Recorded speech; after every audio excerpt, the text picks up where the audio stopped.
ಮೊನ್ನೆ ಜನವರಿ 22ನೇ ತಾರೀಕಿನಂದು ಶ್ರೀರಾಮಲಲ್ಲಾನ ಪ್ರಾಣ ಪ್ರತಿಷ್ಠೆಯು ಕೂಡ ವಿದ್ಯುಕ್ತವಾಗಿ ನೆರವೇರಿದೆ. ಅಂದು ಮೊದಲುಗೊಂಡು ನಿನ್ನೆ ತನಕ ಒಂದು ಮಂಡಲ ಕಾಲ ಪರ್ಯಂತ 48 ದಿವಸಗಳ ಕಾಲ ಮಂಡಲೋತ್ಸವದ ಹೆಸರಿನಲ್ಲಿ ವಿಶೇಷವಾದ ಧಾರ್ಮಿಕ ಅನುಷ್ಠಾನಗಳು ನಡೆದಿದ್ದಾವೆ. ಅವೆಲ್ಲವೂ ಕೂಡ ನಿನ್ನೆ ದಿವಸ ಮುಕ್ತಾಯವಾಗಿ ಸರಯೂ ನದಿಯಲ್ಲಿ ಅವಭೃತ ಸ್ನಾನದೊಂದಿಗೆ ಎಲ್ಲ ಮುಕ್ತಾಯ ಆಗಿದ್ದಾವೆ. ಪ್ರತಿನಿತ್ಯ ಬೆಳಗಿನ ಹೊತ್ತು ಯಜ್ಞಶಾಲೆಯಲ್ಲಿ ನಾನಾ ವೈದಿಕ ಮಂತ್ರಗಳಿಂದ ಯಜ್ಞ ನಡೆದಿದ್ದಾವೆ. ರಾಮ ತಾರಕ ಮಂತ್ರದಿಂದ ಯಜ್ಞ ನಡೆದಿದ್ದಾವೆ. ಭಾರತದ ಅಷ್ಟೇ ಅಲ್ಲ, ಭಾರತದ ಹೊರಗೂ ಕೂಡ ಅನೇಕ ಮಂದಿ ನಿರಂತರವಾಗಿ ರಾಮತಾರಕ ಮಂತ್ರದ ಜಪವನ್ನು ನಡೆಸಿದ್ದಾರೆ. ಆ ಜಪ ಪರಿಪೂರ್ಣವಾಗುವುದು ಯಜ್ಞದಲ್ಲಿ ಆಹುತಿ ನೀಡುವ ಮೂಲಕ. ತತ್ಪ್ರಯುಕ್ತವಾಗಿ ದೇಶದ ಒಳಗೆ ಹೊರಗೆ ಏನು ರಾಮಭಕ್ತರು ಅಖಂಡವಾಗಿ ಕೋಟಿ ಕೋಟಿ ಸಂಖ್ಯೆಯಲ್ಲಿ ರಾಮತಾರಕ ಮಂತ್ರವನ್ನು ಜಪಿಸಿದ್ದಾರೆ, ತತ್ಪ್ರಯುಕ್ತವಾಗಿ ನಿರಂತರವಾಗಿ ರಾಮತಾರಕ ಮಂತ್ರದಿಂದ ಯಜ್ಞವನ್ನು ಹೋಮವನ್ನು ಮಾಡಿ ಅದನ್ನು ರಾಮದೇವರಿಗೆ ಎಲ್ಲರೂ ಮಾಡಿರುವಂತಹ ಜಪವನ್ನು ರಾಮದೇವರಿಗೆ ಸಮರ್ಪಿಸಿದ್ದೇವೆ. ಇದಲ್ಲದೆ ಅನೇಕ ವೈದಿಕ ಮಂತ್ರಗಳಿಂದಲೂ ಕೂಡ ಹವನಗಳು ನಡೆದಿದ್ದಾವೆ. ಮಂದಿರದ ಹೊರಗಿನ ಪ್ರಾಣಾಂಗಣದಲ್ಲಿ ತತ್ವಹೋಮ, ತತ್ವ ಕಲಶಗಳ ಪ್ರತಿಷ್ಠೆ, ತತ್ವಕಲಶ ಅಭಿಮಂತ್ರಣ ಇದು ನಡೆದು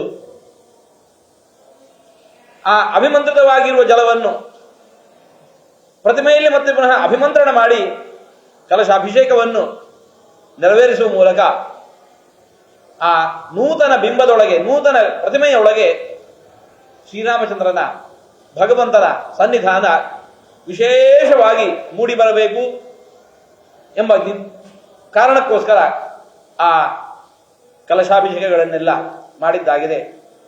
ದೇಶದ ವಿದೇಶದಿಂದ ಉದ್ದಗಲದಿಂದ ಅನೇಕ ಭಕ್ತರು ಬಂದು ರಾಮನ ದರ್ಶನವನ್ನು ಪಡ್ಕೋತಾ ಇದ್ದಾರೆ.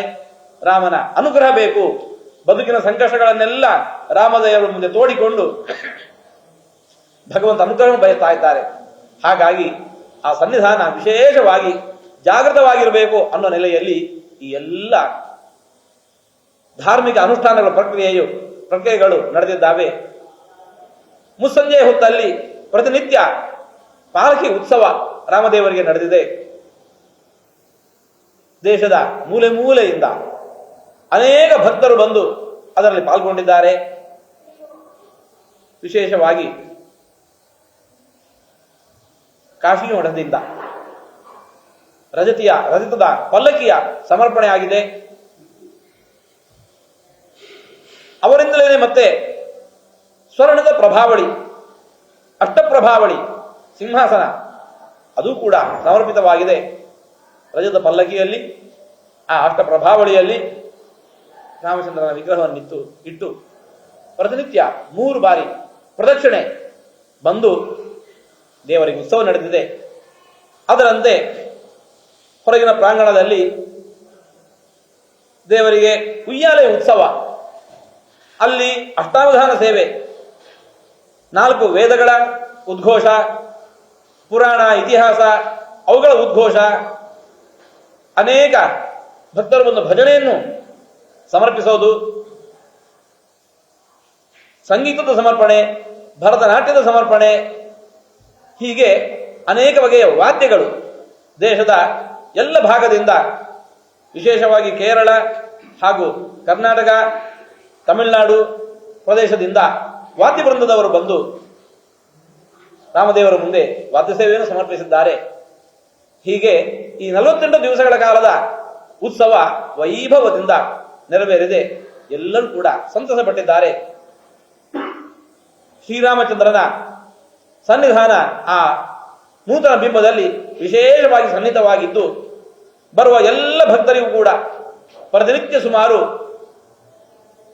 ಕಡಿಮೆ ಅಂತ ಹೇಳಿದ್ರೆ 3 ಲಕ್ಷದಷ್ಟು ಮಂದಿ ಭಕ್ತರು ಬಂದು ದೇವರ ದರ್ಶನವನ್ನು ಮಾಡ್ತಾ ಇದ್ದಾರೆ. 4 ಸಾಲುಗಳಲ್ಲಿ ದರ್ಶನಕ್ಕೆ ಅವಕಾಶ ಇದೆಯಾಗಿ ಅಷ್ಟು ದೊಡ್ಡ ಸಂಖ್ಯೆಯಲ್ಲಿ ಅನಾಯಾಸವಾಗಿ ಭಕ್ತರು ಬಂದು ದೇವರ ದರ್ಶನ ಮಾಡಿಕೊಂಡು ಹೋಗ್ತಾ ಇದ್ದಾರೆ. ಬರುವ ಎಲ್ಲ ಭಕ್ತರಿಗೂ ಶ್ರೀರಾಮಚಂದ್ರನ ಅನುಗ್ರಹದ ಶ್ರೀರಕ್ಷೆ ನಿರಂತರ ಇರಲಿ. ಲೋಕಾಹ ಸಮಸ್ತಾಹ ಸುಖಿನೋ ಭವಂತು ಅನ್ನುವ ಎಲ್ಲರ ಪ್ರಾರ್ಥನೆ ಆ ರಾಮದೇವರಿಂದ ಲೋಕಕ್ಕೆ ದೊರಕಲಿ. ರಾಮ ಮಂದಿರದ ಕನಸು ನನಸಾದಂತೆ ರಾಮರಾಜ್ಯದ ಕನಸು ಬಾಕಿ ಇದೆ. ಆ ರಾಮರಾಜ್ಯದ ಕನಸು ಕೂಡ ನನಸಾಗುವಂತೆ ನಾವೆಲ್ಲ ಪ್ರಯತ್ನಿಸಬೇಕು. ರಾಮಚಂದ್ರನ ಅನುಗ್ರಹ ಬೇಕು ಅಂತ ನಾವು ರಾಮದೇವರಲ್ಲಿ ಪ್ರಾರ್ಥಿಸ್ತಾ ಇದ್ದೇವೆ. ಸ್ವಾಮೀಜಿ, ಈಗ ಪ್ರಾಣ ಪ್ರತಿಷ್ಠೆ ದಿನದ ಸಂದರ್ಭದಲ್ಲಿ ಇದ್ದ ರಾಮ ಮಂದಿರ ಮತ್ತೆ ಈಗ 48 ದಿವಸ ಬಳಿಕ ಏನೆಲ್ಲ ಮತ್ತು ಇಂಪ್ರೂವ್ಮೆಂಟ್ಸ್ ಆಗಿದೆ ಅಂತಂದ್ರೆ ಕಾಮಗಾರಿಗೆ ಮರು ದಿವಸದಿಂದಲೇನೆ ಮುಂದಿನ ಹಂತದ ಕಾಮಗಾರಿ ಏನು ನಡೆಯಬೇಕು ಅದಕ್ಕೆ ಬೇಕಾದ ಸಿದ್ಧತೆಗಳೆಲ್ಲವೂ ಕೂಡ ಪ್ರಾರಂಭವಾಗಿ ಕೆಲಸ ಕಾರ್ಯ ಪ್ರಾರಂಭ ಆಗಿದೆ. ಇನ್ನು ನಡೀತಾ ಇದೆ. ಇನ್ನೂ ಸುಮಾರು 1-2 ವರ್ಷಗಳ ಕಾಲದಷ್ಟು ಆ ಸುತ್ತದ ಪರಿಸರ, ಗರ್ಭಗೃಹದ ಮೇಲಿನ ಭಾಗ ಇವೆಲ್ಲವೂ ಪರಿಪೂರ್ಣವಾಗುವುದಕ್ಕೆ ಇನ್ನಷ್ಟು ಸಮಯ ಬೇಕಾದಷ್ಟು ಕೆಲಸ ಬಾಕಿ ಇದೆ. ಭಕ್ತರ ಸಂಖ್ಯೆಯಲ್ಲಿ ಏನಾದರೂ ಇಳಿಮುಖ ಈ ತನಕ ಆಗಿಲ್ಲ. ನಿರಂತರವಾಗಿ ಆ ಪ್ರವಾಹದ ಉಪಾಧಿಯಲ್ಲಿ ಭಕ್ತರು ಬರ್ತಾ ಇದ್ದಾರೆ.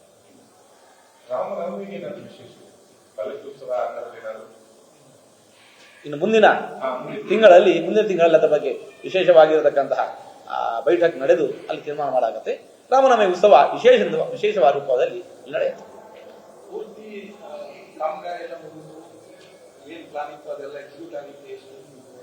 ಅದು ಇನ್ನೊಂದು 2 ವರ್ಷ ಬೇಕು.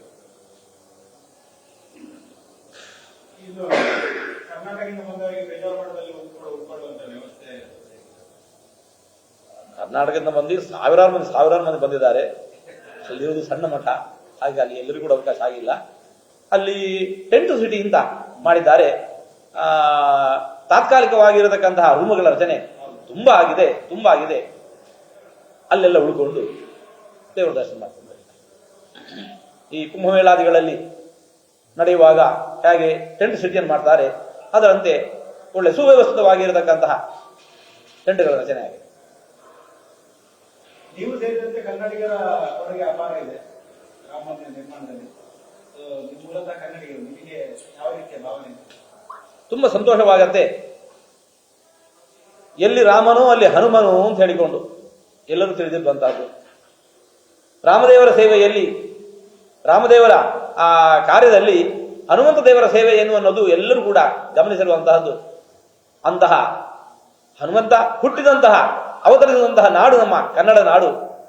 ಹಾಗಾಗಿ ಆ ಹನುಮನ ಪ್ರೇರಣೆ ಅದರಿಂದಾಗಿ ಇಷ್ಟೆಲ್ಲ ಕಾರ್ಯಗಳಾಗಿದ್ದಾವೆ ಅಂತ ನಾವು ಭಾವಿಸ್ತಾ ಇದ್ದೇವೆ.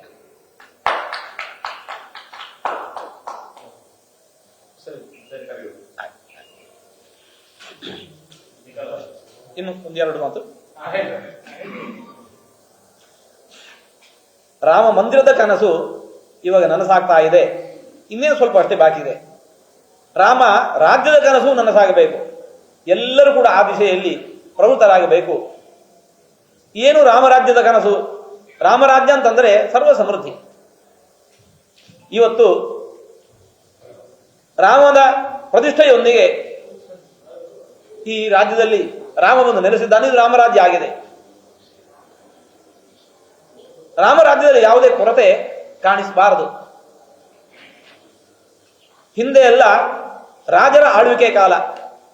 ಒಬ್ಬ ರಾಮ ರಾಜನಾದ, ರಾಮರಾಜ್ಯದ ನಿರ್ಮಾಣ ಆಯಿತು. ಇವತ್ತು ರಾಜರ ಆಳ್ವಿಕೆ ಇಲ್ಲ, ಇವತ್ತು ಪ್ರಜಾರಾಜ್ಯ. ಈ ಕಾಲದಲ್ಲಿ ಕೂಡ ರಾಮರಾಜ್ಯದ ನಿರ್ಮಾಣ ಹೇಗೆ? ಇವತ್ತಿನ್ನು ಸುಲಭ ಆಯಿತು. ಪ್ರಜೆಗಳೆಲ್ಲ ರಾಮರಾದ್ರೆ ಮುಗಿದು ಹೋಯಿತು. ಪ್ರಜೆಗಳು ರಾಮರಾಗುವುದು ಅಂದ್ರೆ ಏನು?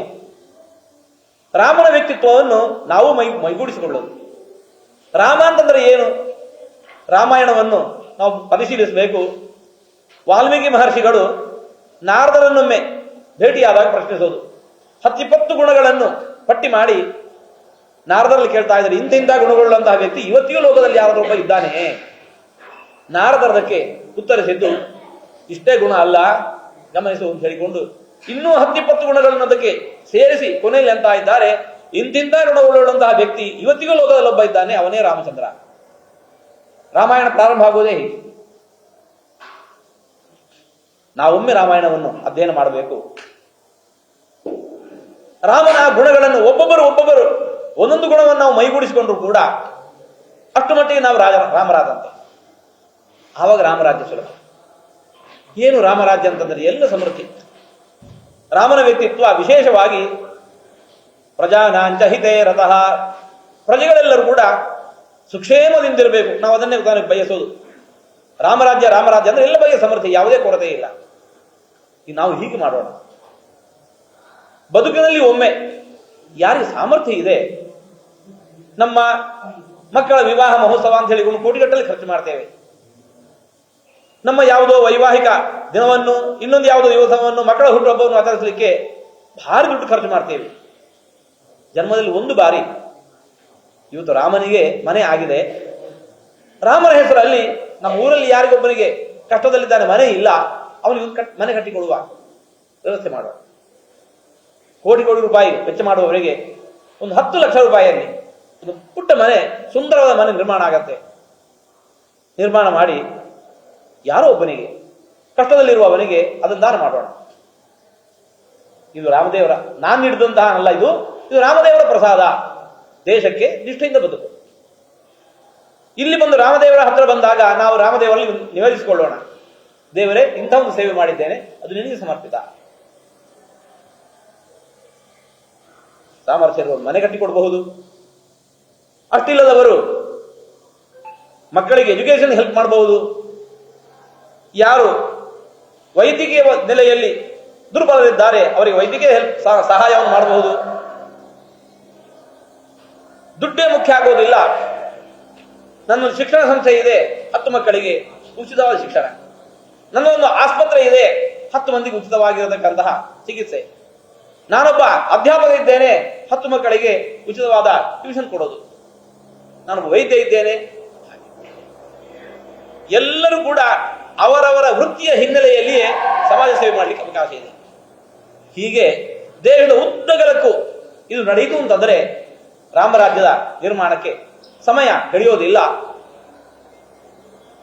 ಈ ದಿಶೆಯಲ್ಲಿ ರಾಮದೇವರ ಸೇವೆ ಮಾಡಲಿಕ್ಕೆ ಒಬ್ಬ ಕೂಲಿಯವನಿಗೂ ಅವಕಾಶ ಇದೆ. ಯಾರೋ ಒಬ್ಬ ಕಷ್ಟದಲ್ಲಿರುವವನಿಗೆ ಕೆಲಸ ಮಾಡ್ತಾ ಇದ್ದೇವೆ, 1 ದಿವಸದ ಕೂಲಿ ಇಲ್ಲ, ಇದು ರಾಮದೇವರ ಸೇವೆ, ಅವನಿಗೂ ಇದರಲ್ಲಿ ಪಾಲ್ಗೊಳ್ಳಿಕ್ಕೆ ಅವಕಾಶ ಇದೆ. ಹೀಗೆ ಒಂದು ಘಟನೆ ಇಲ್ಲಿ ನಾವು ಉಲ್ಲೇಖಿಸ್ತಾ ಇದ್ದೇವೆ. ಕಳೆದ ವರ್ಷ ಏಪ್ರಿಲ್ ಅಲ್ಲಿ ಉಡುಪಿಯ ಬ್ರಹ್ಮಾವರದ ಬಳಿ ಇರುವ ಹೇರೂರು ಅಂತ ಒಂದು ಗ್ರಾಮ. ಅಲ್ಲೊಬ್ಬ ವೃದ್ಧೆ ಒಬ್ಬ ಮಗನೊಂದಿಗೆ ವಾಸ ಮಾಡ್ತಾ ಇದ್ರು. ಮಳೆಯಲ್ಲಿ ಮನೆಯೆಲ್ಲ ಬಿದ್ದು ಹೋಯಿತು. ಆ ಹೊತ್ತಿಗೆ ಪಕ್ಕದ ಮನೆಯವರು ಅವರಿಗೆ ಉಳ್ಕೊಳ್ಳಿಕ್ಕೆ ಅವಕಾಶ ಕೊಟ್ಟರು. ಊರವರೆಲ್ಲ ಸೇರಿ ಒಬ್ರು ಕಲ್ಲು ಕೊಟ್ಟರು, ಇನ್ನೊಬ್ರು ಸಿಮೆಂಟ್ ವ್ಯವಹಾರ ಮಾಡೋರು ಸಿಮೆಂಟ್ ಕೊಟ್ಟರು, ಕಬ್ಬಣ ವ್ಯವಹಾರದವರು ಕಬ್ಬಣ ಕೊಟ್ಟರು, ಮರದ ವ್ಯವಹಾರದ ಮರವನ್ನು ಕೊಟ್ಟರು, ಮರಳಿನ ವ್ಯವಹಾರದವರು ಮರಳು ಕೊಟ್ಟರು, ಜಲ್ಲಿಯ ವ್ಯವಹಾರದವರು ಜಲ್ಲಿ ಕೊಟ್ಟ. ಒಬ್ಬ ಬಿಲ್ಡರ್ ಬಂದು ಕಟ್ಟಿ ಕಟ್ಟುವ ಜವಾಬ್ದಾರಿಯನ್ನು ಅವನು ವಹಿಸಿಕೊಂಡ. ಮನೆಯೆಲ್ಲ ನಿರ್ಮಾಣ ಆಯಿತು. ಗೃಹ ಪ್ರವೇಶ ದಿವಸ ಪೆಂಡಲ್ ಹಾಕುವ ಅವನು ಫ್ರೀ ಸೇವೆ ಮಾಡಿದ. ಅಡುಗೆಯವರು ಬಂದು ಅದನ್ನು ಫ್ರೀ ಮಾಡಿದ್ರು. ಪುರೋಹಿತರು ಬಂದು ಆ ಗೃಹ ಪ್ರವೇಶದ ಕಾರ್ಯವನ್ನೆಲ್ಲ ಫ್ರೀ ಮಾಡಿಕೊಟ್ರು. ನೋಡ್ತಾ ಇರುವಂತೆ ಆ ಗ್ರಾಮದಲ್ಲಿ ಪುಟ್ಟದಾದ ಒಂದು ಸುಂದರವಾದ ಮನೆ ಎಲ್ಲ ಸಹಕಾರದಿಂದ ಅನಾಯಾಸ ನಡೆದೇ ಹೋಯಿತು. ಯಾರೊಬ್ಬರಿಗೂ ಶ್ರಮ ಇಲ್ಲ. ಅವರವರ ವೃತ್ತಿಯ ಹಿನ್ನೆಲೆಯಲ್ಲಿ ಕೈಲಾದ ಸಹಾಯ ಮಾಡಿದ್ದರಿಂದಾಗಿ ಒಬ್ಬನಿಗೆ ಒಳ್ಳೆಯ ಸೂರು ಮನೆ ಆಶ್ರಯ ಸಿಕ್ತು. ಈ ರೀತಿ ಎಲ್ಲರೂ ಕೂಡ ಎಲ್ಲ ಕಡೆ ಕೂಡ ಇಂತಹ ಸೇವೆ ನಡೆಯಲಿ. ವಿಶೇಷವಾಗಿ ಇನ್ನೊಂದು ಗಮನಿಸಬೇಕಾದ್ದು, ನಾವು ಯಾವುದೇ ದೊಡ್ಡ ದೇವಾಲಯಗಳಿಗೆ ಹೋದರೆ ಅಲ್ಲಿ ಸೇವಾ ಲಿಸ್ಟ್ ಇರುತ್ತೆ. ದೇವರಿಗೆ ನಾವು ಏನು ಸೇವೆ ಮಾಡಬಹುದು, ನಮ್ಮ ಶಕ್ತಿ ಸಾಮರ್ಥ್ಯಗಳಿಗೆ ಅನುಗುಣವಾಗಿ 10 ರೂಪಾಯಿ ಸೇವೆಯನ್ನು ಮಾಡಬಹುದು, 10 ಲಕ್ಷ ರೂಪಾಯಿ ಸೇವೆಯನ್ನು ಮಾಡಲಿಕ್ಕೆ ಅವಕಾಶ ಇರುತ್ತೆ.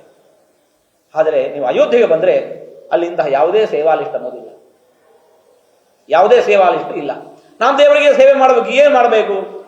ನಮ್ಮ ಊರಲ್ಲಿ ಕಷ್ಟದಲ್ಲಿರುವವರಿಗೆ ಇಂತಹ ಒಂದು ಸೇವೆ ಮಾಡಿಕೊಂಡು ಬಂದು ರಾಮದೇವರು ಮುಂದೆ, ದೇವರೇ ನಿನ್ನ ಹೆಸರಲ್ಲಿ ಇಂತಹ ಒಂದು ಸೇವೆ ಮಾಡಿದೆ, ಇದು ನಿನ್ನೆ ಸಮರ್ಪಿತ ಅಂತ ಹೇಳಿದ್ರೆ ಅದು ದೊಡ್ಡ ಸೇವೆ. ರಾಮದೇವರು ಜನನೀ ಜನ್ಮಭೂಮಿಶ್ಚ ಸ್ವರ್ಗಾದಪಿ ಗರೀಯಸಿ ಅನ್ನುವ ಮಾತಿನ ಮೂಲಕ ರಾಮಭಕ್ತಿ ಬೇರೆ ಅಲ್ಲ, ದೇಶಭಕ್ತಿ ಬೇರೆ ಅಲ್ಲ ಅಂತಂದ್ರು. ರಾಮಭಕ್ತಿ ಬೇರೆ ಅಲ್ಲ, ದೇಶಭಕ್ತಿ ಬೇರೆ ಅಲ್ಲ. ಆ ಹಿನ್ನೆಲೆಯಲ್ಲೇ ಗಮನಿಸಿದಾಗ ದೇಶ ಸೇವೆ ಬೇರೆ ಅಲ್ಲ, ರಾಮ ಸೇವೆ ಬೇರೆ ಅಲ್ಲ. ಹಾಗಾಗಿ ಈ ರಾಮಭಕ್ತಿ ಅದು ದೇಶಭಕ್ತಿಯಲ್ಲಿ ಪರ್ಯವಸಾನವಾಗಬೇಕು, ದೇಶ ಸೇವೆ ರಾಮನ ಸೇವೆಯಲ್ಲಿ ಪರ್ಯವಸಾನ ಆಗಬೇಕು. ಆ ಮೂಲಕ ರಾಮರಾಜ್ಯದ ಸಂಕಲ್ಪ ಕೂಡ ಅದು ನನಸಾಗಬೇಕು. ಅಂತಹ ದಿವಸಗಳನ್ನು ಕೂಡ ನಾವು ಮುಂದಿನ ದಿವಸದಲ್ಲಿ ಕಾಣುವಂತಾಗಲಿ ಅಂತ ಆಶಿಸ್ತಾ, ಎಲ್ಲರ ಸಹಕಾರವನ್ನು ಈ ದಿಶೆಯಲ್ಲಿ ಬಯಸ್ತಾ ಮಾತನ್ನು ಮುಕ್ತಾಯಗೊಳಿಸ್ತಾರೆ. ನ್ಯೂಸ್ ಫಸ್ಟ್, ನಿರ್ಭೀತಿಯಿಂದ ನಿಮ್ಮ ಪರವಾಗಿ.